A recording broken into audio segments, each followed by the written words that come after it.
Oke, masih di leading with intention.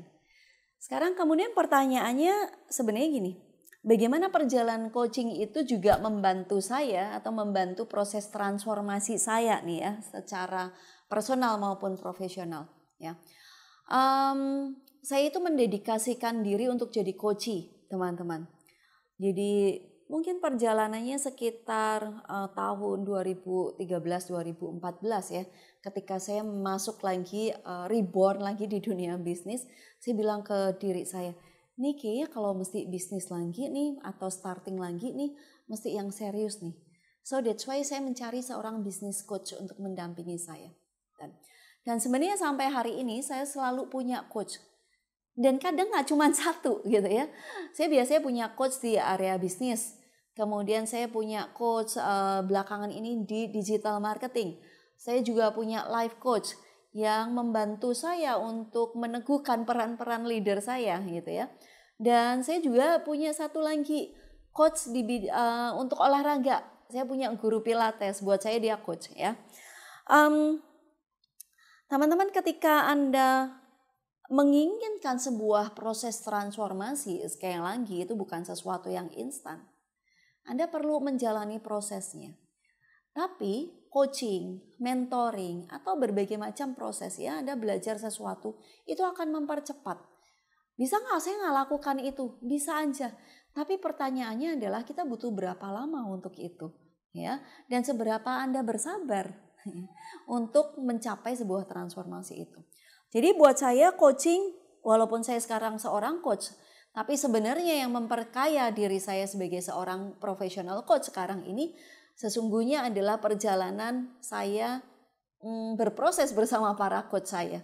Ya, semoga ini juga menginspirasi Anda dan ikuti jalani apa yang coach Anda sampaikan sehingga transformasi Anda juga akan lebih cepat. Ya. Bicara mengenai coaching, kemudian ketika pertanyaan selanjutnya adalah apa sebenarnya pencapaian yang paling bermakna ya dalam proses karir saya. Apa yang saya capai saat ini, teman-teman, menjadi leader di Sinergia Group Indonesia. Kemudian saya mulai masuk ke global network, global community. Sekali lagi itu nggak lepas dari proses coaching ya. Dan yang paling bermakna buat saya sebenarnya adalah melihat transformasi ini tidak menjadi proses saya secara personal. Tapi kemudian hal yang sangat indah ketika saya melihat transformasi itu terjadi pada tim saya, terhadap partner bisnis saya, bahkan juga terhadap keluarga saya. Proses transformasinya kemudian menular pada orang-orang di sekitar saya. Nah, ini adalah satu hal yang paling bermakna nih. Ya, ingatlah bahwa kebaikan itu menular. Jadi kalau Anda bertransformasi, secepat itu Anda akan membuat orang-orang di sekitar Anda bertransformasi. Ya, oke. Sebenarnya ada satu pertanyaan yang kemudian agak mengkonfrontasi saya juga ya.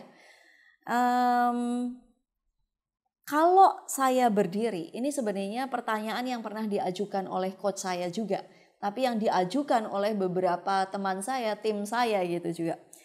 Kalau Anda berdiri, Mel, kalau kamu berdiri di depan sosok kamu sendiri yang berusia 10 tahun, apa yang sebenarnya kamu mau katakan padanya? Oh, wah, ini kan Anda bayangkan diri Anda yang berusia 10 tahun nih. Saya aja ngebayangin diri saya usia 10 tahun kayak apa ya. Pertama saya ngelihat diri saya jadi ketawa sendiri karena ngebayangin diri saya yang lucu, masih usia 10 tahun, masih mungkin polos gitu ya, masih suka main-main. Tapi proses reflektif yang buat saya sangat mendalam adalah saya kok kepingin ya jadi seperti dia lagi gitu. Membawa otentisitas diri saya. Kalau mau main ya main, kalau mau menyampaikan sesuatu ya menyampaikan sesuatu, nggak overthinking, kreatif. Dan saya dari bayangan saya, dari imajinasi saya kepingin bicara sama saya yang usia 10 tahun bahwa thank you ya gitu.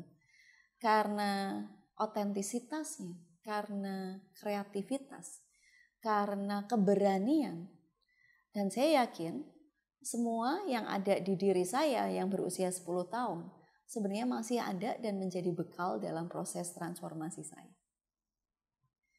Nah, apa yang Anda mau katakan pada diri Anda yang berusia 10 tahun?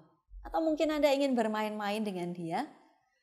Tentunya Anda bisa mengimajinasikan hal itu, atau Anda ingin menuliskan sesuatu dalam notes Anda boleh menuliskan.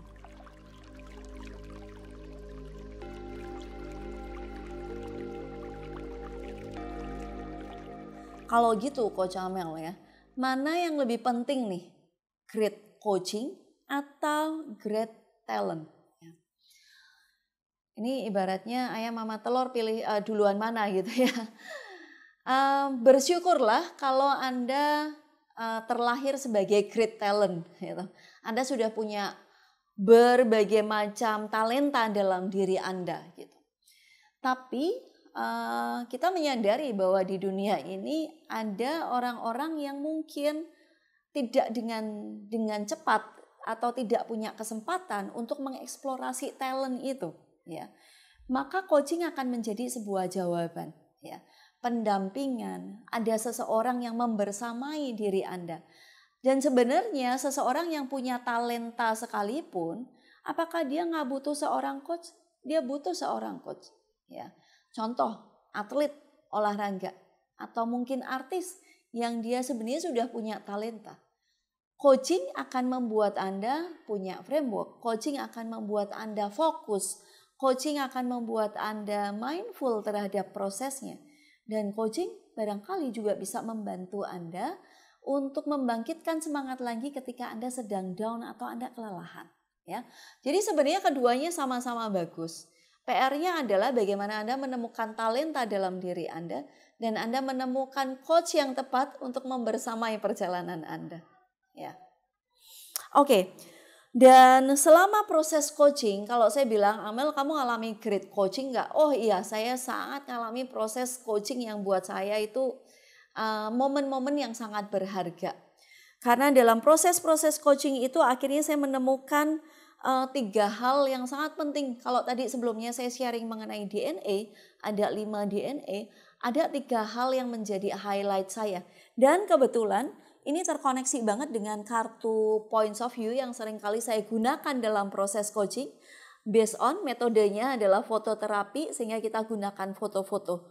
Perpaduan antara foto, kata, dan juga pertanyaan. Ini yang membuat, jadi kalau Anda tanya great coaching kayak apa Coach Amel ya. Ini yang membuat proses coaching saya menjadi great coaching ya. Nah, 3 hal yang penting yang selalu mungkin saya pegang dalam hidup saya ya. Yang pertama adalah ketika tadi saya bicara tentang life experience. Bagaimana kemudian saya terus menari dalam kehidupan ini bersama semua pengalaman, baik pengalaman yang udah lewat ataupun menghadirkan pengalaman-pengalaman baru dalam hidup saya. Ini yang saya embrace every moment gitu kali ya. Bagaimana saya bisa menikmati sekalipun pengalaman yang buruk, sekalipun pengalaman yang menantang. Bagaimana kemudian saya bisa menikmati itu, tetap flowing. Saya bisa menari dalam setiap momen yang saya alami dalam hidup ini. Ya. Kemudian yang kedua adalah ketika tadi saya bicara mengenai inspirasi, Anda lihat bubble-bubble ini, ya. Saya kepingin seolah-olah hidup saya atau setiap kata yang meluncur dari mulut saya, setiap mungkin pergerakan tangan saya, ini menjadi bubble, menjadi cahaya yang kemudian bisa menginspirasi lebih banyak orang lagi. Ya. Dan yang ketiga adalah hal yang sangat penting teman-teman untuk selalu membawa intensi di setiap perilaku. Mungkin hal yang personal, nggak perlu hal yang besar-besar. Tapi bahkan ketika mungkin Anda makan, intensinya apa nih? Ya. Atau ketika Anda sedang berjalan, intensinya apa? Atau saat Anda mau ketemu seseorang, apa intensi yang Anda mau bawa? Apa energi yang Anda mau bawa? Jadi membawa setiap intensi di setiap momen yang kita jalani dalam hidup ini. Ya, itu 3 hal yang penting yang semoga ini juga menjadi reminder buat Anda untuk menjalani peran Anda sebagai leader.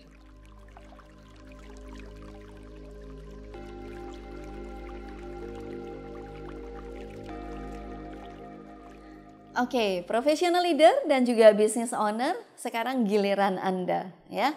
Tentunya saya yakin Anda sudah siapkan catatan Anda. Dan ini saatnya Anda menuliskan insight Anda ya. Apa yang Anda dapatkan dalam proses hari ini atau dalam segmen kali ini? Beberapa di antara Anda tentunya sudah siap atau mungkin Anda mulai menemukan apa yang menjadi DNA Anda. Kalau tadi saya sharing mengenai 5 DNA saya dan bagaimana saya menjalaninya dalam hidup saya, mungkin kalau Anda mulai menemukan 1-2 hal yang Anda rasa itu DNA Anda, jangan dilupakan, cepat-cepat tulis ya. Segera ambil alat tulis Anda dimanapun Anda bisa tulis, jangan sampai hilang. Kalaupun hari ini belum tuntas, it's okay. Karena Anda masih bisa berproses di waktu-waktu yang akan datang atau bahkan Anda menemukan mentor untuk memproses itu. Ya. So tulis apa yang menjadi insight Anda, hal-hal yang Anda pikirkan, ini kemudian menjadi DNA, menjadi hal yang penting yang Anda bawa dalam peran Anda sebagai leader.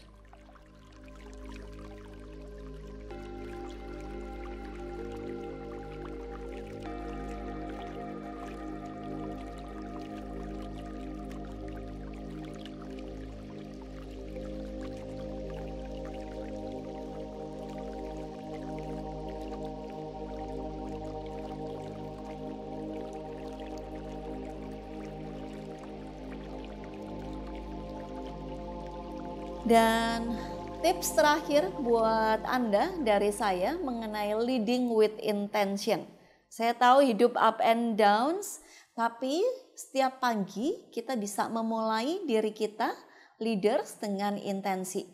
Tipsnya adalah bagaimana saya memulai memulai hari saya ya. Simple sih. Kita punya 5 indera ya. Saya seringkali memulai dengan hal ini. Yang pertama, saya memulai hari saya dengan berjalan di atas rumput telanjang kaki.